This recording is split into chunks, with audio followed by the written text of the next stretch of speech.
Donald Trump vraiment positif au Covid-19, coronavirus, ou est-ce une stratégie présidentielle à la Mitterrand?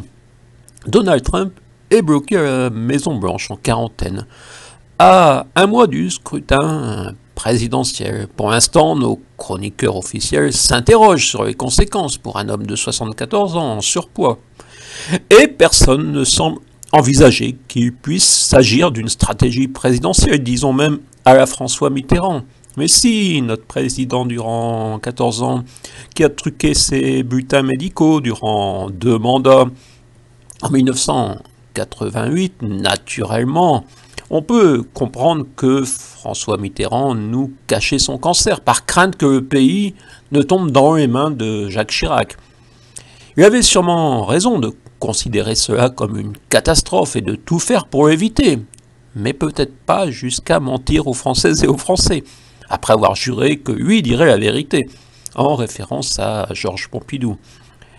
Et si Trump ressortait dans 15 jours en pleine forme, ayant officiellement vaincu la maladie, Jair Bolsonaro au Brésil ou Boris Johnson au Royaume-Uni ont obtenu une vague de sympathie, une hausse de leur popularité après avoir été infectés. Dans mon roman 2020, un descendant de Donald Trump évoque son talent pour les coups de billard à 3 bandes.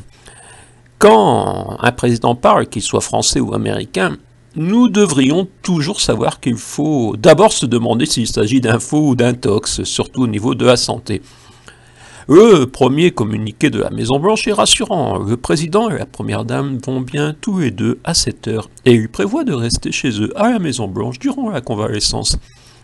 Après un premier duel houleux avec Joe Biden, Donald Trump évitera donc sûrement le suivant, celui du 15 octobre. Ou non, car si le président ne développe pas une forme grave de la maladie, sa quarantaine de 14 jours se terminera le jour même du débat.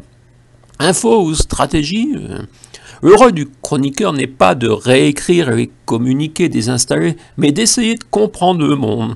Et donc, quand on vit en France, on sait qu'un président peut mentir énormément.